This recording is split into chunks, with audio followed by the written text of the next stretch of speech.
the panel. Valerie, that was such a wonderful presentation. I just want to say I know Executive Director Cindy McCain from my time at the State Department and working with Senator John McCain to assure the fullest possible accounting of our POW MIAs. And so if you would be so good as to convey from me, and I'm sure from everyone here, our warmest wishes that she has a full, speedy recovery and back in the game again. So if you all could join me in sending that message to her. So now we have three wonderful leaders from the agribusiness world to speak about their organization, their company's pillars of philanthropy, and why global food security is important to them. And so I want to begin with Jason Brantley from John Deere. Everyone knows John Deere, the day when Iowa opened for settlement in 1838. It was John Deere and his plow that was opening the way, and still engaged and playing a big role in Iowa's economy. Jason, to you. Thank you, Ambassador Quinn. It's an honor to be here with you today. And just real quick, again, I'm Jason Brantley. I'm Vice President for Small Agriculture and Turf Production Systems globally, which includes the customer segments that we serve of smallholder and small acre farmers, as well as high-value crop, dairy and livestock, and turf. At John Deere, when we think about philanthropy, we really have three pillars that we organize it around, and there's a common thread through all of it. We focus on supporting farmers. We focus on empowering families and youth, and we focus on really mobilizing our employees to support causes that are important to them. For farmers, we have a range of different programs and different approaches around the world, but with smallholders and smallholder contractors, we know that those that feed and clothe and help build the world are many times most at risk and many times need support in order to lift themselves up and move forward. And so that's an area that we really focus on a lot. We've committed over $50 million over the next decade to support programs with partners like World Food Program and with One Acre Fund and others to really focus on that area. When we think about youth and families, we really want to engage there. We support food banks, education programs. We've committed over $100 million over the next decade to really focus in those areas in the communities that we serve. And finally, mobilizing employees. We support our employees through paid time off to volunteer, as well as matching their investment in their communities in order to really support and build that. So the common thread through all of these is around food and hunger and poverty alleviation. And we see that not just as a philanthropic goal, but a moral imperative that John Deere, back to our very start, as you mentioned, has been around improving food production. Yeah. Thank you. So I want to turn now to Chris Nelson, President and CEO of Kemin. Just say that his dad, R.W. Nelson, passed away earlier this year. I was so pleased we were able to award him and your mother the Robert D. Ray Iowa Shares Humanitarian Award in 2019 during my last term as president. So Chris, to you. Ken, thank you very much, and it is really my honor to be here this morning. The Kemin Industries is a worldwide organization. We manufacture ingredients that go into foods, into pet foods, nutraceuticals, as well as animal feed. Been in business since 1961 and founded by my father and mother at that time. Our pillars of philanthropy really come down to three also. I think that's, Jason, must be the number to do. Number one for us is food. We manufacture ingredients that go into a large number of foods on a worldwide basis through all continents. And so food security in our minds is an absolutely critical part of overall responsibility as a food manufacturer. And for that reason alone, we have made it our number one overall priority. Our second priority is science education.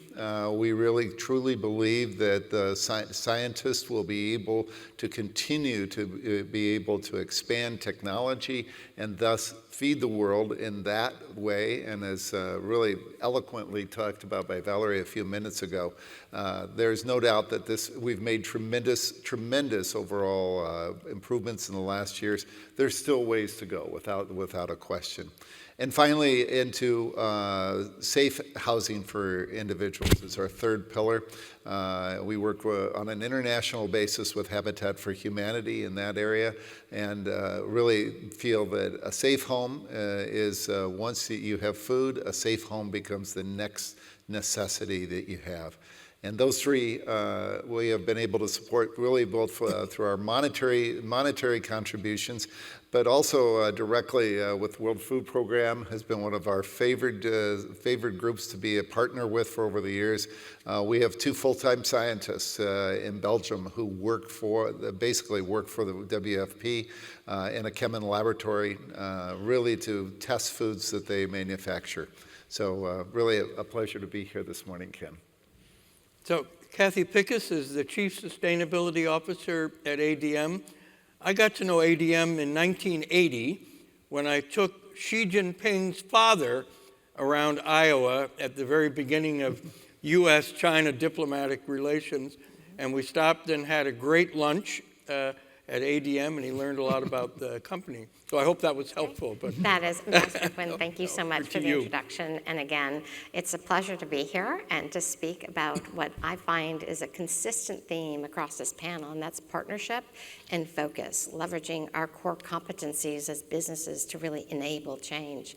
So with ADM, we have, again, 3 areas of focus in our philanthropy, but it's focused on what we do fundamentally as a business. We sit at a very unique position in the value chain, focusing very much on agriculture and farmers, and how we look at that throughout the value chain in terms of leveraging our ability to source and to distribute and to reach different communities in need. So we focus specifically on sustainable agriculture, and we also focus on increasing food security. And then we wrap up our final third area of focus on education and how do we advance agricultural education worldwide and focus specifically on STEM. The World Food Program is a key partner to ADM's philanthropy. We've donated $4 million over the past couple of decades to those programs. And we've also partnered in areas where we have the most kind of ability to drive impact. And I love the fact in terms of leveraging your scientific expertise, that's a real value in terms of driving change in the world. So very happy to be here. yeah. So Valerie, people thought I might have been rude skipping over you, but coming back to you, I just want to note that the World Food Prize has a long association with the World Food Program, in addition to our initials being confused, WFP, and that. But Catherine Bertini was the second woman laureate, 2003. Then both Josette Sheeran and Earther & Cousin were very close supporters and involved with us. So, but now coming back, and you've heard from our 3 panelists, and why is this what they do? Why are these public-private partnerships so important in your view? Well, you mentioned Catherine Bertini. It was a delight to see her last night. We see Catherine as the mother of WFP. She is my first boss, brought me into the organization, and continues to be so committed and so involved to food security writ large, but also the work of the World Food Program. So very much a shout out to Catherine, who I hope is here, but is certainly listening. There she is. All Hi, right. Kathy. There she is. A round of applause, Yeah. I think, actually, for Kathy Bertini. Thank you so much. And bridging then to our current executive director, Cindy McCain, thank you for your kind words, which I will convey. You know, when she came on board 2 years ago, she highlighted that private sector innovation and partnerships were the key to our ability to actually deliver. And I think we're just seeing that more and more today. And partners like the 3 who are here on this stage are so key on that. We really believe in the transformative power of private partnerships. I spoke about the funding shortfalls that we're facing, 40% reduction as compared to last year. Many governments, including our government here, stepping back on their contributions, and the private sector and private individuals have been stepping in to that breach. And we now see the private sector as among our top 5 donors, more than $2 billion generated through the private partnerships over the past 5 years. So huge support there. But it's not just about the financing. It is about the engagement. It's about the innovation. It's about bringing practices that are part of the bottom line in the private sector to the work that we're doing around the world. And it helps us make our work more agile, more efficient, and more effective. And this is absolutely key and fundamental to ending hunger, as I think pretty much this audience should know quite well. And if I look at the 3 companies here, I mean, we have the involvement that we're doing with Kemin, which is helping us extend the shelf life of our products and the nutrient content of our products over time. I mean, that's absolutely fundamental in situations where, you talk about long supply chains. Well, the supply chain into South Sudan is very long. It's 9 months from when you're bringing the food to when it's actually being distributed to people, and we need to make sure that food stays of a very high quality as long as possible, so that we can feed people. John Deere, clearly a giant in the agricultural space, has been supporting us with our Innovation Accelerator, which is a place where we bring together ideas and solutions, and we test them and incubate them and take them to scale. And that support has been absolutely instrumental for us being able to stay at the cutting edge. And then with ADM, we've been involved in working on support for our school meals programs, our emergency programs, and these are programs where we were supporting the largest safety net in the world, ensuring that children benefit from a nutritious meal in school, feeds children today, feeds their minds for tomorrow, but also benefits economies when the food is sourced locally and regionally. So really a good sign here of why private sector matters and why it's key for ending global hunger. Thank you. You're referencing the school feeding programs.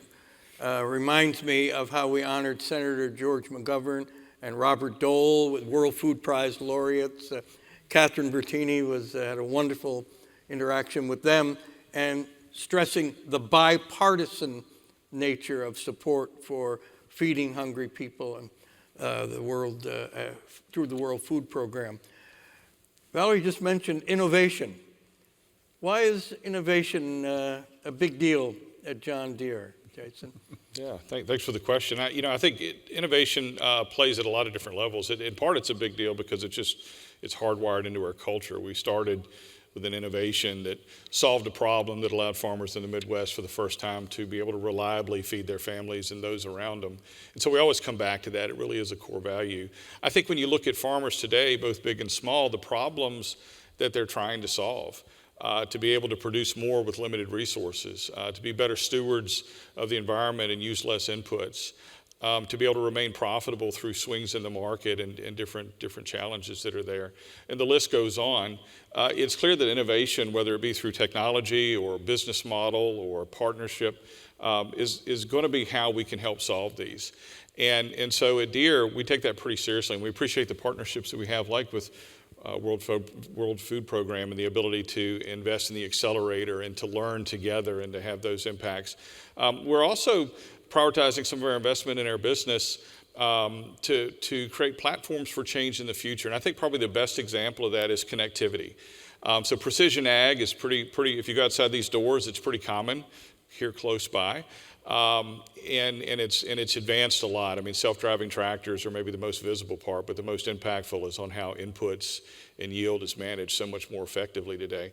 All of that relies on a foundation of connectivity where the machines are able to document and create data that can support better decision making and planning and execution over time. We've made the decision to put that base connectivity and connectivity enablement in every self-propelled machine that we sell globally into agriculture, regardless of the size. And so over the next couple of years, we've got most of these already done. By the end of 26, almost all will be complete. But even the smallest tractor sold into India or sub-Saharan Africa is going to have connectivity capability that we'll be able to work with partners to unlock and create new approaches to solve problems for farmers. So we're excited about the role that innovation can play and looking forward to the future. Chris, I saw you nodding when you talked about increasing that shelf life and nutrient content. So critical in when you're moving food and have to store it and then rush it out to hungry people. But social impact is another focus, Kemin. Let me talk just a little bit about that overall, Ken, is that there's no question that the World Food Program has evolved actually into one of the world's largest food manufacturers these days, because they've seen the commitment that just giving grains in a situation such as we see in Sudan is impractical, just because people can't cook them. They don't have the ability that foods that are ready to eat are so critical. The problem, of course, with foods are ready to eat are that shelf life becomes very, very limited, and you may put those foods together in one location and then have to ship them through a long supply chain to be able to get to the final place. We manufacture a whole series of products that are able to extend shelf life through prevention of oxidation, which is the principal problem in those foods. Applying those and understanding how they work in a particular matrix is a whole innovative process that has to occur, and we've been proud to be able to do that. We see the future, though, is so much still in remaining and understanding all of the nutrients that are absolutely essential for human life. Whereas we understand very clearly for the animals that we raise, we know their requirements and what it takes to optimally feed those animals. We do not necessarily have the same knowledge in people. And so these are sort of where innovation is going to be really key, I see, within the next 5 to 10 years, to be able to unravel those mysteries, especially as we look to even further elongate life expectancies throughout the world. So innovation, at least in our shop, is very, very key overall. Kathy, sustainability, and how does that fit with your broader business vision and model at ADM? And how do you see this evolving in the future? Yeah, thank you for that question. You know, I think that when we are talking about some of our most recent achievements as it relates to our sustainability goals in terms of how we impact our society through business, it's focused on regenerative ag. This year we reached, a year ahead of schedule, the goal of 5 million acres of regenerative ag under management, and that came through support and partnership. And it goes back to how do you look at different partnering organizations that are on the ground with farmers to help enable support and change, and how do we create value? Sustainability is, yes, it's about mitigating risk, but more importantly, it's about seeing around the corner to what's coming and finding ways to leverage our core competencies as a business to help farmers create value. So we're thinking strategically in partnership with others, NGOs, other commercial partners, to really drive change and fuel this evolution on the farm. So I'd say that helps us not only as a business, but it helps our partners, most importantly the farmers. Yeah. Valerie, in my diplomatic career and also my time with Governor Robert Ray, I've been at scenes of some of the most desperate situations. I've been to Gaza. I was actually shot at in Gaza, but they didn't hit. And now terrible human suffering there. And the World Food Program is always there. I remember being with Governor Ray when we saw the victims of Cambodian genocide and that. Having heard all of this, you have a few final thoughts about looking ahead and what WFP needs to have and how to respond, because we're facing this challenge of feeding 10 billion people by the year 2050. And hopefully we'll produce enough food to do that, but WFP is still going to be needed, I think, and still on the front lines. Yeah. Yeah, I mean, we'd like to be putting ourselves out of business. Unfortunately, business is booming from a needs perspective, but the resources aren't always there to be able to deliver. And we are always present, directly or through the vast network of partnerships, international and local non-governmental organizations, other UN agencies who are working on the ground serving people, making sure that they get the food that they need, but also that they're investing in their future ability to feed themselves and making sure they get the water, the health, the other pieces of the pie that are so critical for saving lives. I think, you know, the private sector is just key on this. We're seeing a situation where public sector, public funding is stepping back. Private sector, private individuals need to step up and step into that space. We know that there are solutions that are already tried and true that can be taken to scale. The private sector can be key in doing that, and there's more innovations, more ways in which we can be better, more efficient with our work, and the private sector is key to that. It's the right thing to do, but it's also the smart thing to do. What is the better stress test for the work of the private sector than the context in which we're working, and how better to motivate and engage your staff and your colleagues than to really be engaging them in an effort to solve world hunger. There's plenty of food in the world. The challenge is ensuring that everybody gets the right nutritious food every single day to eat. This is a problem that we can solve, and the private sector is key to that. So to wrap up, I want to give each panelist a chance for one sentence or one long sentence. Still have a minute on there, but what's your call to action? What's the one thing? If so the microphone's front, what's the one thing that you want to let everyone to know as we conclude?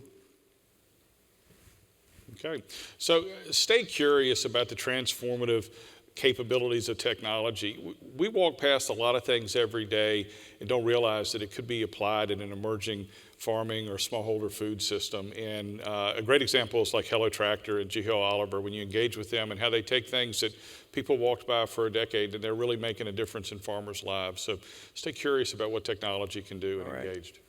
I'm going to skip over you again, Val. Come back to you, though. Don't worry. And Chris? You know, in my mind, what we're finding is of our workforce, the people that are coming to work for us, they're desperately seeking some sort of larger value that comes out of work than just the things that we do every day. Partnering with an NGO and such an organization as World Food Program truly puts people, it allows them to understand that their work not only is important for all the commercial partners that we deal with, but really for humanity in general. And so I urge the NGOs that are here to actively seek out the private sector as a possible partner. Yeah, and I'm going to double down on partnerships. I really feel that if we can drive this collective action, and Valerie, what you said about the coalition of the willing, to drive market-based strategies to give access to markets to some of these opportunities, we can drive change at scale. Valerie? Just be engaged. I mean, whether it's by making a contribution, whether it's by bringing your ideas and your expertise, whether it's by mobilizing your workforce and the capabilities of your companies, be engaged. This is a problem that we can solve, but it's going to require us working together. So stay curious, be engaged, find partners. I want to throw in a quote from Norman Borlaug, who would remind everyone that food and innovation and ideas all travel down roads. And as Africa is going to have another billion people, if Norman Borlaug said, if you want to feed Africa, build roads. So thank you. Please join me in thanking our panelists here. I want to note we finished 30 seconds ahead of time, which means I'm not in Mishal Hussein's doghouse and in trouble. I can't afford to be in trouble with her. But thank you again so much for a great and engaging conversation. Thank you. Thank you.